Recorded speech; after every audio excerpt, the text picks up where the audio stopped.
Okay, so I'm going to spend a little time going through a few things that you're going to need.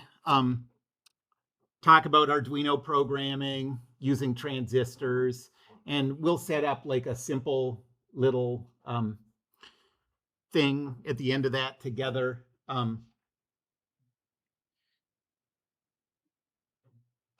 So let me first talk about Arduino programming.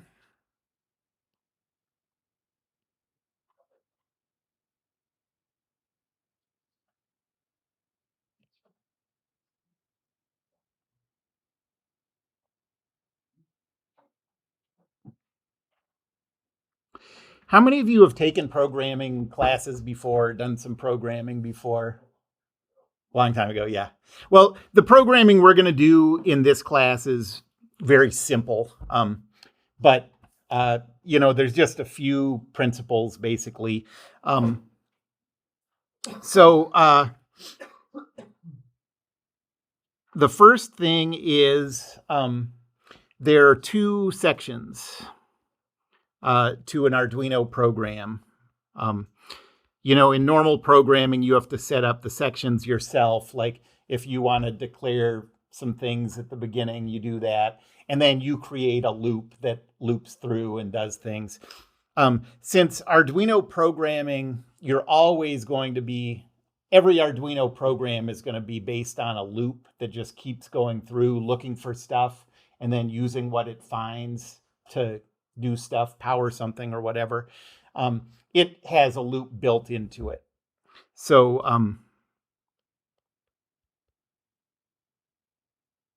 uh, not section, setup is the first one.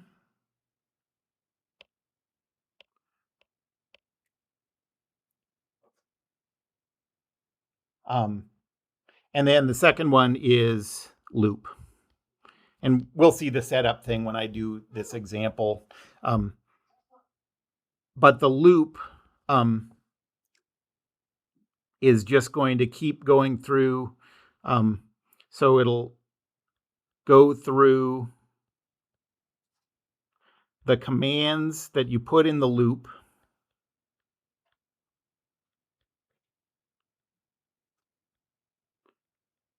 In order. And then when it gets to the bottom of the loop, it just goes back to the top and repeats. And it just keeps repeating indefinitely until you unplug it or whatever. Um,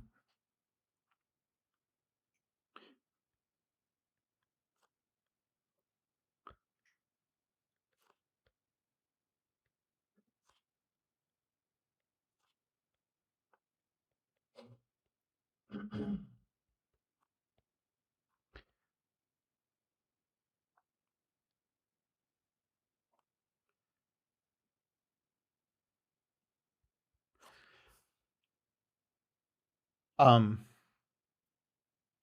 inside the loop, you're often going to be using. Oh, no, before I talk about that, let me talk about the board pins, the Arduino pins.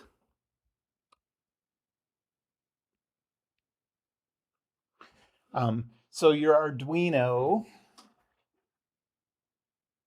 is this thing. And on the two sides, there's strips of holes. Those are the pins. And you can set up each pin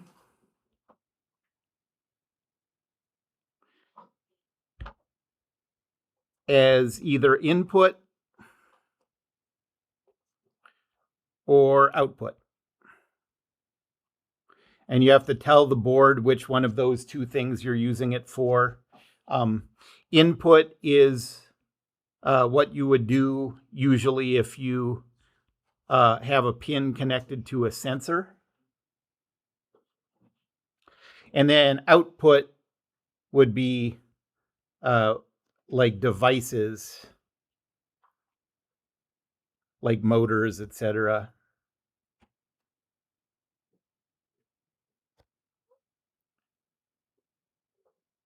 And so before you can use a pin,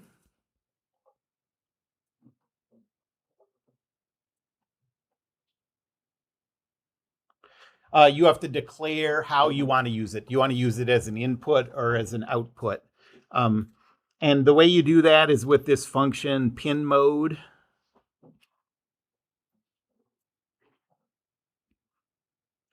And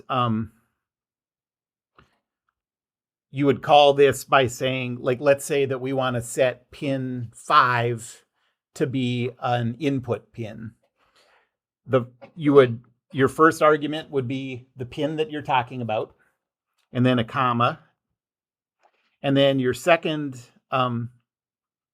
would be either output or input in all caps. That's just a language that it understands. So, and then with all commands that you use, every programming language is a little bit different. This one is based on C and C++. So to tell it that you're done with a command, you use a semicolon. So every line will have a semicolon like that, basically.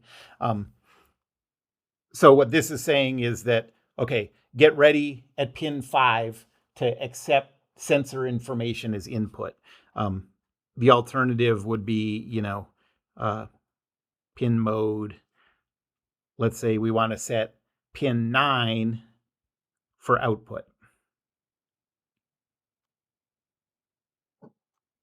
Okay. And so now those two pins are ready for how you expect to use them. One thing that we are going to have to use a lot is, and basically the way I'm doing this right now, I know that it's going to make more sense once we start opening the compiler and writing things. And this is just kind of getting it in your notes, letting you see this stuff for the first time. I know this won't make a ton of sense right now. But one thing you're going to have to use, and it's sort of the key to all programming, is this idea of variables.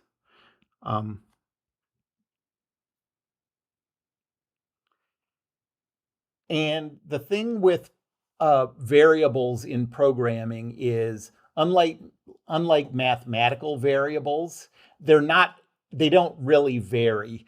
A better way to think of it is like a storage box, I think.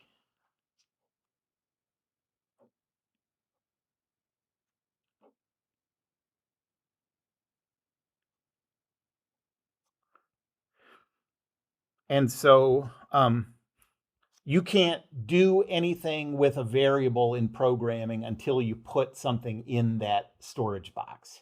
And you can put numbers in it. You can put characters in it. For us, it's mostly going to be numbers. It's mostly going to be integers. But first, before you can put anything in a variable, you need to tell the program. So everything in programming eventually comes down to just ones and zeros. We don't have to type ones and zeros, but what we type gets translated into ones and zeros. And so a string of like 1, 0, 0, 1, 1, 0, whatever, can be interpreted a ton of different ways. And so the first thing you have to do when you create one of these variables, one of these storage boxes, is you have to tell the program how do you want it to interpret the ones and zeros that it's going to see. So you have to tell it what type of thing is going to be in that box.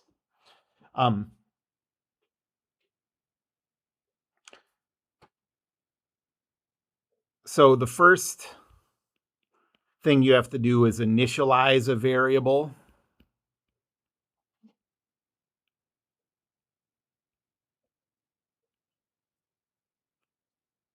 And you do that by telling the program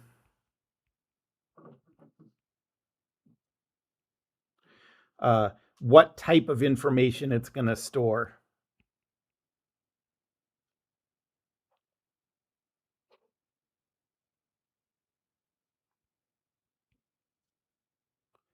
So that can be, for example, integers,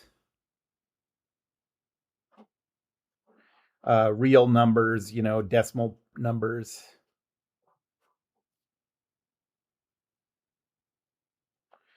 characters,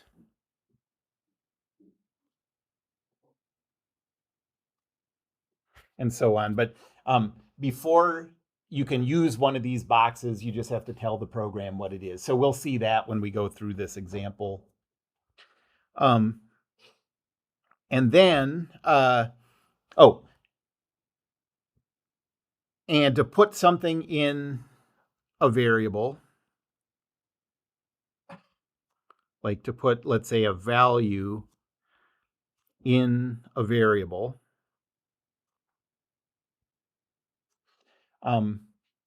you put the name of the variable on the left,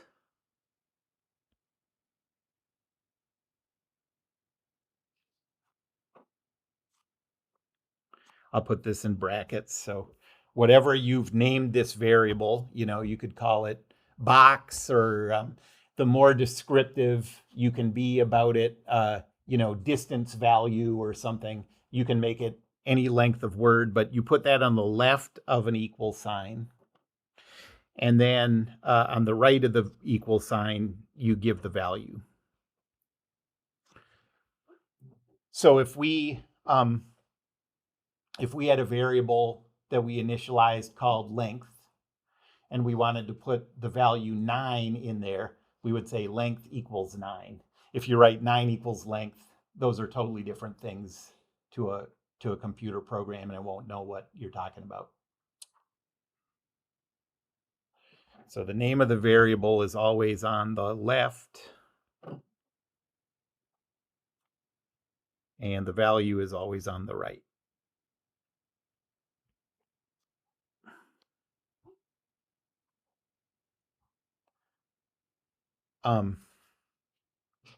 And then the last thing I want to bring up is if statements. So this is if, and then there's also a statement else if, and then there's a statement else.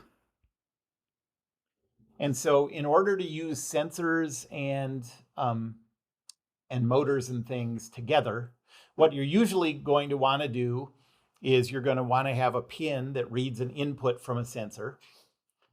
And then every time it reads that value, it's sort of, it's checking what it's reading. And if that sensor reads that something, say, gets close to the sensor, say within 5 inches of the sensor or something, then that's when we'll want to turn on the motor. We don't want to turn on the motor all the time. We only want to do it when certain things happen.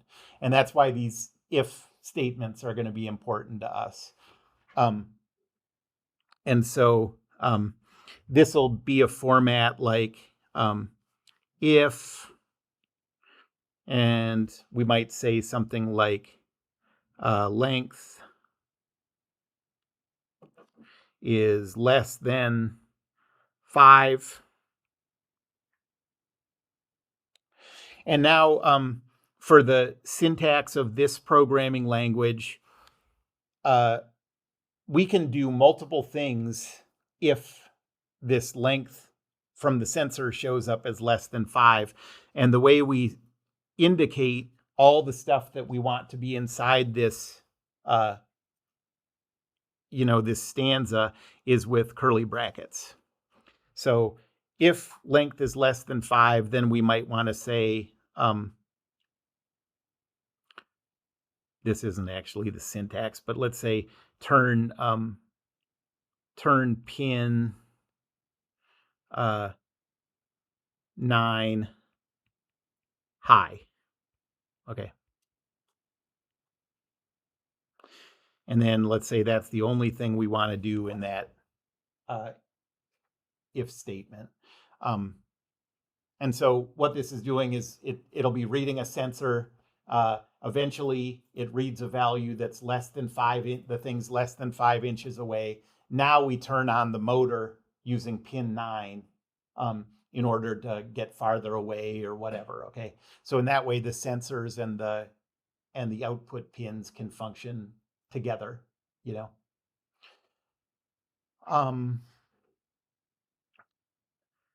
So besides, so you can just use an if like this, but you also, there are things, commands, else if. So maybe you want to do something if the object is less than 5 inches from the sensor, but maybe you also want to do something different if the sensor says it's really far away. So let's say, okay, what if it's not less than 5 inches away? Well, what if instead then the length is greater than 20 inches? Then maybe there's something else that you want to do in that case. You know, maybe you're getting too far away from the target or something, and you want to correct that. And so you'd have some commands you would do. And then the last conditional command here is else. And that's just saying if anything happens besides these two, do this stuff. Okay. If greater than 20, hide. If between 20 and 5, run. If less than 5, fight, or whatever, you know. So, okay, we'll see examples of that stuff. But I just wanted to get those 4 things into your notes. Yes? So are the pins and the variables going in the setup, or are they also in the loop? All of this stuff is in the loop. Okay. So the only thing that's in the setup is defining the variables, usually defining what the, like the pin mode things, that'll go in the setup. Okay. But anything that you want to repeat over and over again goes in the loop. So most of the program is the loop. Right. And then the loop is like always sequential, so it'll be 1, 2, 3, 4. Yes, exactly. So if you have 8 commands in the loop, it'll go first command, second, it'll just go right down the list. It'll finish the 8th command and then go back to the first again. Okay.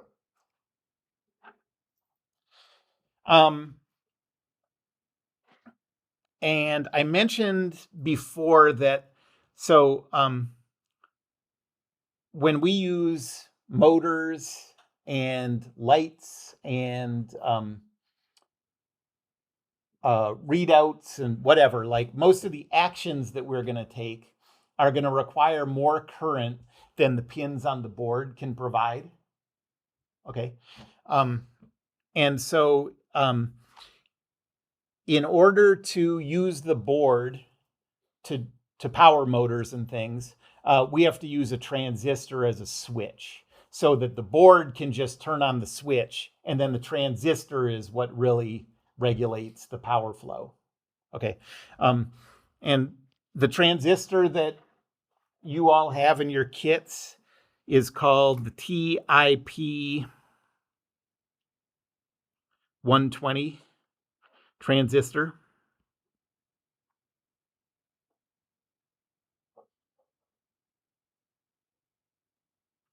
And it looks something like this if you're looking at it from the front.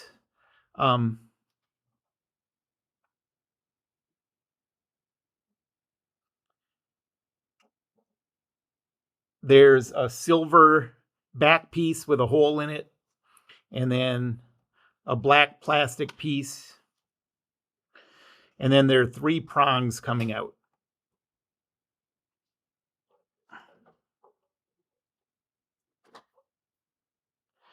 And these prongs are called the base,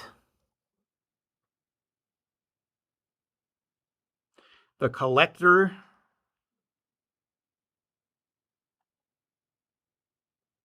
and the emitter.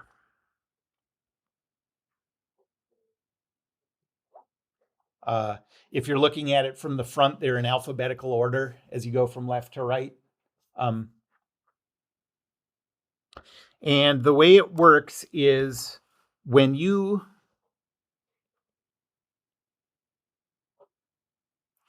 send a small current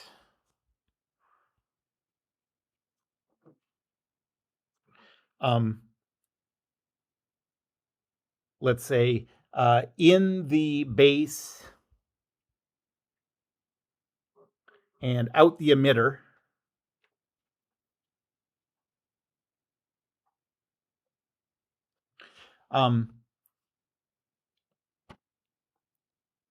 It allows usually a larger current to flow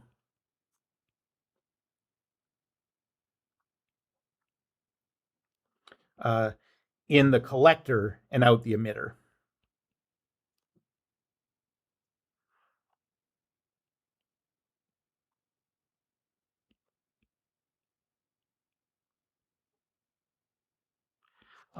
If you stop that small current flow going into the base and out the emitter, then it's like the gate is turned off and no current is allowed to flow from the collector to the emitter. So what we're going to do is we'll use the Arduino pins, and we'll use output pins for this.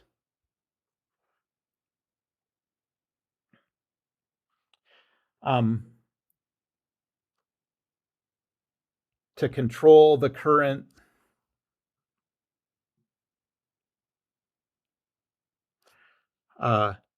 in the base and out the emitter.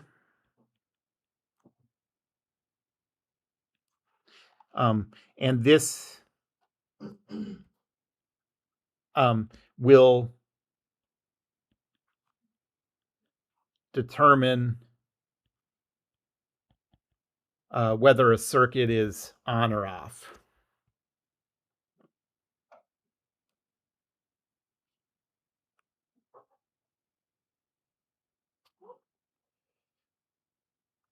In a schematic diagram, so, there'll be times when we just have to represent the electronics in terms of schematics. You've seen that with resistors and batteries and stuff. The way the TIP 120 transistor looks is like this. You have a wire here going to the base.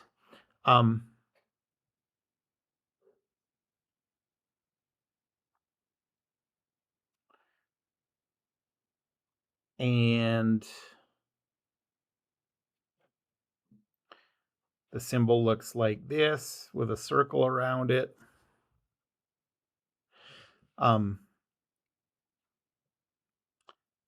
This is the emitter.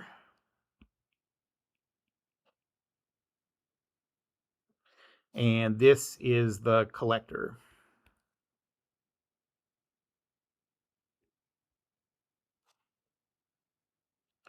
The emitter, we're generally going to connect to the ground. So our schematic would look something like this.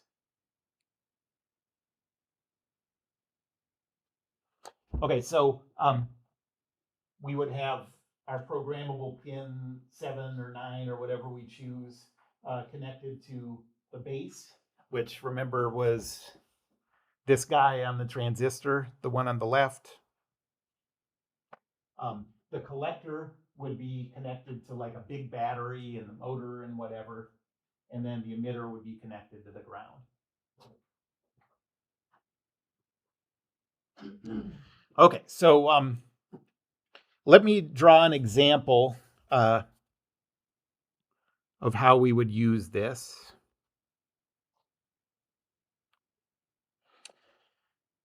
So let's say that pin 9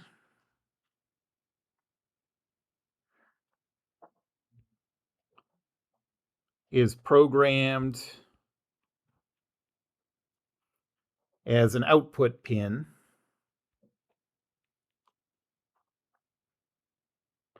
to alternate between a voltage of plus 5 volts. That's always compared to the ground on the Arduino board.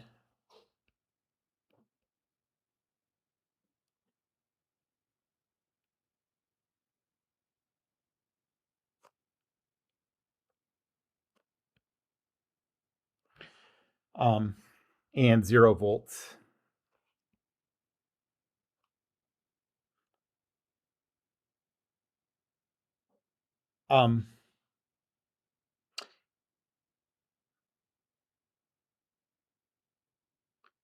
And so we want to connect this TIP 120 transistor to the Arduino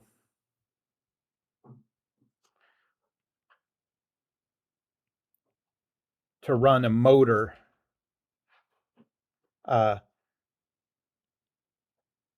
when pin 9 is at plus 5 volts.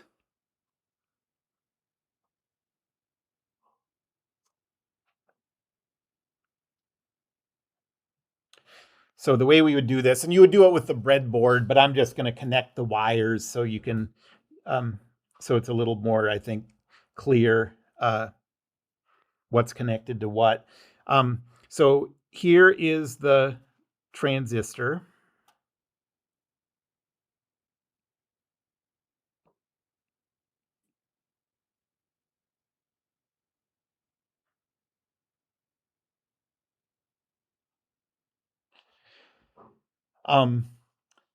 And here is the Arduino.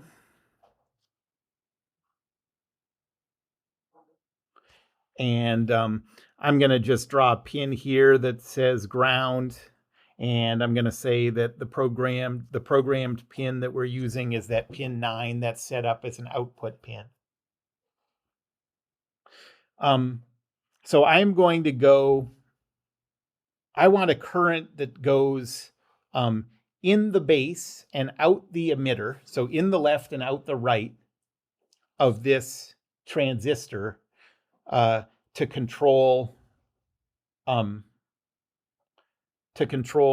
big battery and, let's say, a motor. So I'm going to go from the pin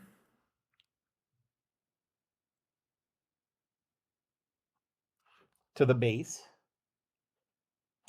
And then I'm going to go from the emitter to the ground. Oh, and I skipped one thing. We need it's a very small current that we need to go in the base of this transistor. So I'm always going to put a resistor in here. So let me put in, I guess I have it as a 1000 ohm resistor. So let's say this is 1000 ohms. And I'm going to go from the pin 9 through the resistor and then to here. And 1000 ohm resistor is good always when you use these transistors. If you overcurrent the board, it'll just shut the device down, correct? It can blow those pins. There's not really a lot of protection on those. Yeah.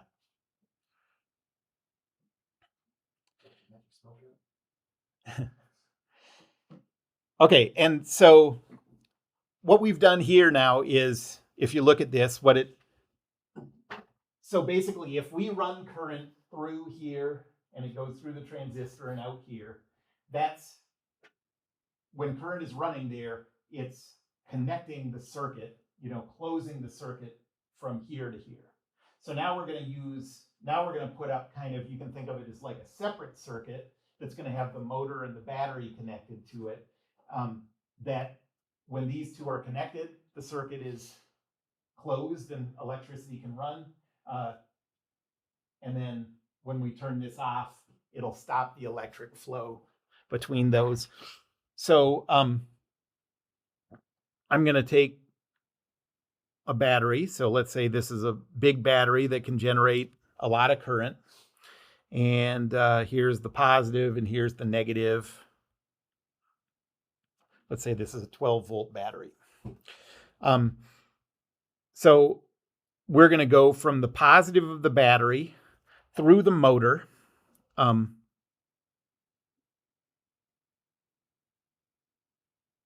So let's say this is the motor.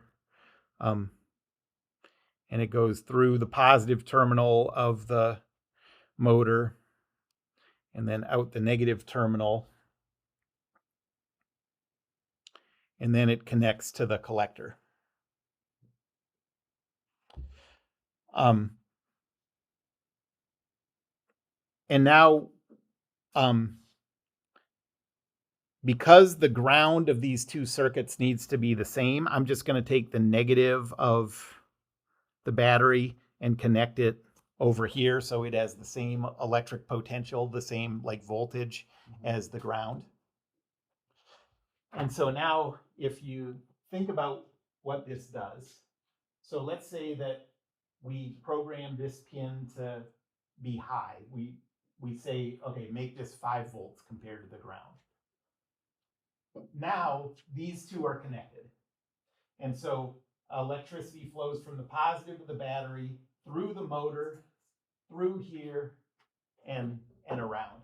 And so when this is programmed to 5 volts, this motor is running. Okay. When we lower the voltage of this to 0, that closes the connection between these two. And so now there's no longer any circuit that goes, from the battery through the motor. And so everything stops. Okay. And so the pin by itself doesn't have anywhere near enough current to run this motor, but it does have enough current to tell the transistor when to let current flow. That's the idea of the transistor.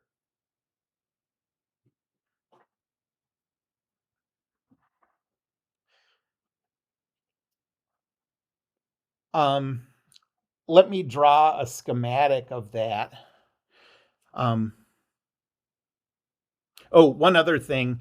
So I have this drawn as a motor. Motors have magnetic components in them.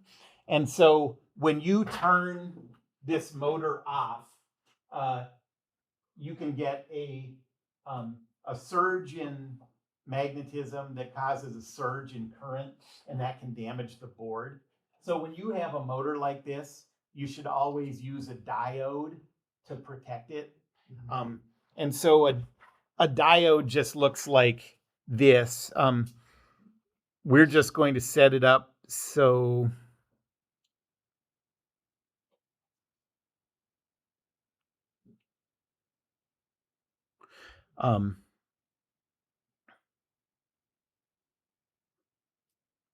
so the diode in your kit is all black with a little white stripe telling you, which side is which.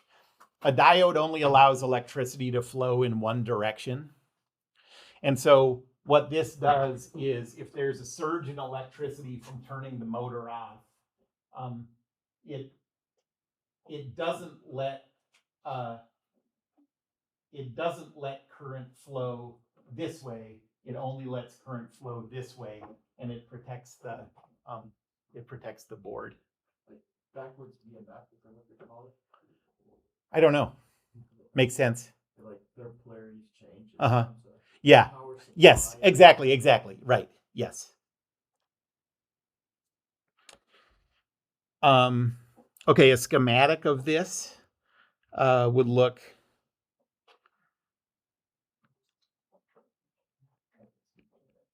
like this. So we would have pin 9 over here. And it goes through a 1,000 ohm resistor. And then it goes to the base.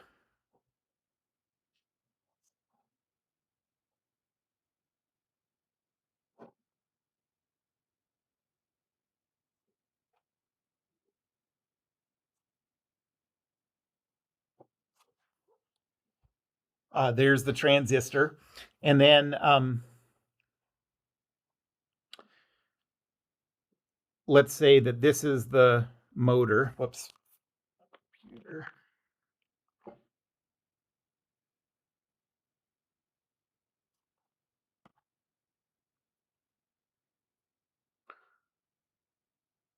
Okay, so let's say this is the motor. Here's the positive terminal, the negative terminal. The positive terminal is connected to the positive of the battery. The negative terminal of the battery is connected to the ground.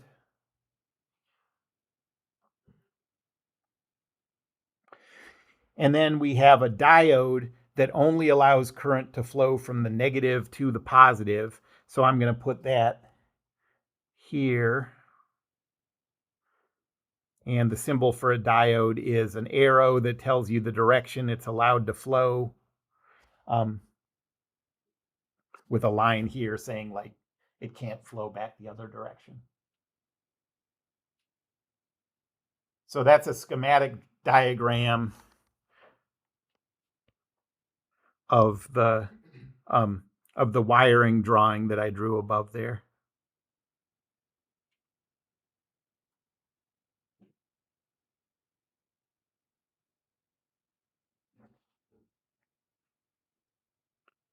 So this is a diode.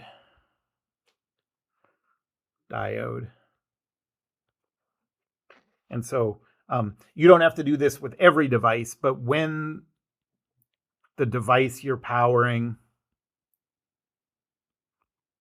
is a motor, you need to add a diode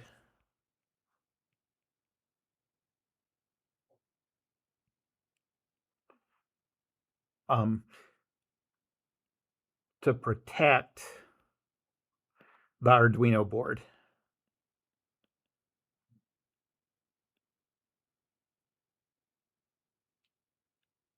If your grounds are wired correctly, it would never touch the Arduino board though, right? The current from the battery. Is it just like a safety precaution or? Let me think about it. All grounds have to have are connected on the system. They have to be the common ground.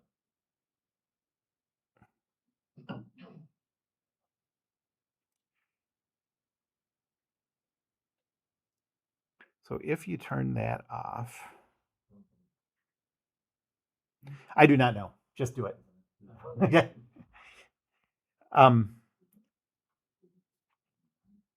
Okay, I think that's all I wanted to talk about before we put something together. Anybody have any questions about any of this yet? All right. So now I'm going to switch over to the other computer and I'm going to pull up the programming environment. And if you guys search for Arduino on your table desktop computers, you can pull that up and we can do all this together. Just do it as like a little tutorial.